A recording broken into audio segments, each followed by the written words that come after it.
Chateau is a unique project which has been set up, designed around the students. You know, the quality of the staff that are out there, the project itself is all designed around the softer skills around construction, catering, horticulture.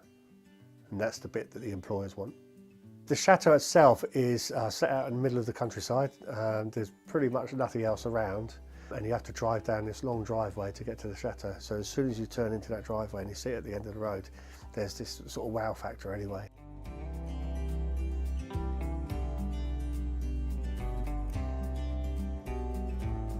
I took some bricklayers, some carpenters and some painters and some catering students. And basically what they were given was a project that they could then get on with. So carpenters I took upstairs, and we had to move a stud wall, build a new stud wall, put some new stairs in and hang a door. So not overstretching students, because some of them are only level 1, but certainly a nice project that they can get their teeth into.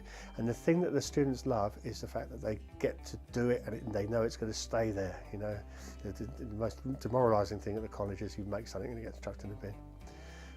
Painters did something similar.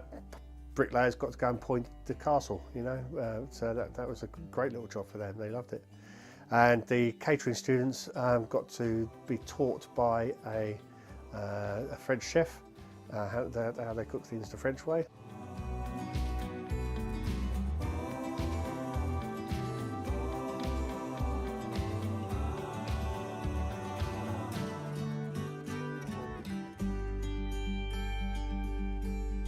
A lot of what we're teaching them is the French way of life. We're taking them out into the community. They eat in the local restaurants sometimes, not all the time.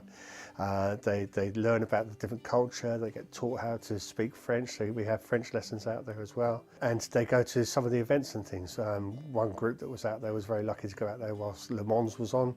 So they got taken down for a trip down to Le Mans and watched all the racing. I was out there during July the 14th, which is their Bastille Day.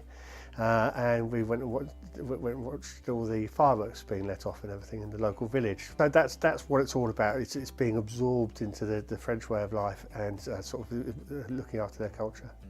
The other real benefit for it, apart from the actual construction side and the catering side, is the fact that they're living with each other as well. So they're right on top of each other 24/7.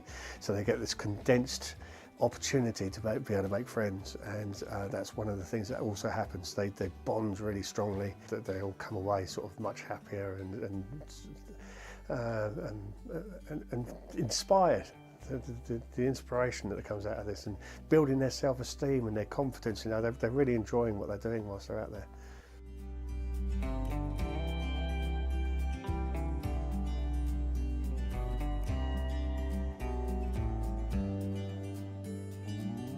The guys that they've got over there are very good at sort of keeping an eye on the students as well. There's nobody that feels excluded or feels as though that they're not being involved in the project as a whole. Everybody takes it in turns to be the project leader, so you might have 4 or 5 electricians there. One day it'll be one guy doing the project lead, next day it'll be another guy, so nobody sort of feels as though they're just being bossed around by one of the other team members.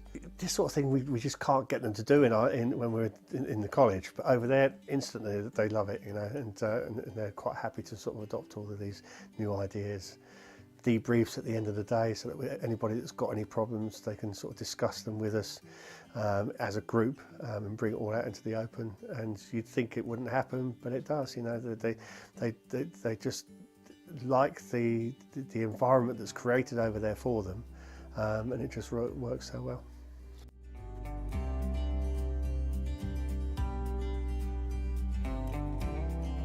The Chateau project has all the funding in place. You and the students don't have to pay for anything.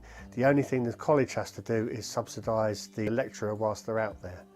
Now I would go out there for 2 weeks, so 24/7 for the 2 weeks, and I would get paid for my 2 weeks normal hours, so sort of 40 hours a week. So a lot of goodwill from the lecturers, but once again, it's a lovely experience for us, and it's really beneficial to the students.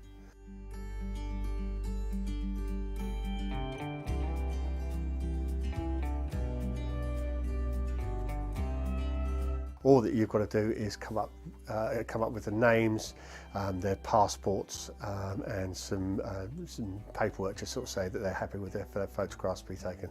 So everything else, all the transport costs, all of the transport bookings, and anything that you need, you tell them what you want, and they organise it for you. They're very flexible on how you go out there as well, so you've got a choice of going out by the tunnel or by ferry going from Newhaven or from Portsmouth. Just a heads up, go Portsmouth. All of these students tend to be hard to reach students, so the more challenging ones. We've had deaf students go out there, I've had students with antisocial behaviour, kids who are on RHD, on Ritalin, and all of them completely change when they go out there. You know, they're away from mummy and daddy sometimes, which helps. So the kids which are perhaps a little bit more retrospective when you're in college, they come out of themselves because they haven't got that cushion of mum and dad at home, and they're feeling supported by the group and their friends. You know, so honestly, it's such a change.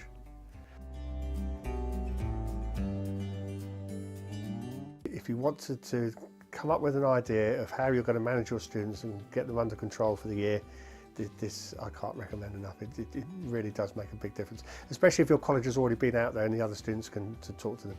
So I know Hastings has been there, Eastbourne, and Chichester is another one, and obviously Brighton.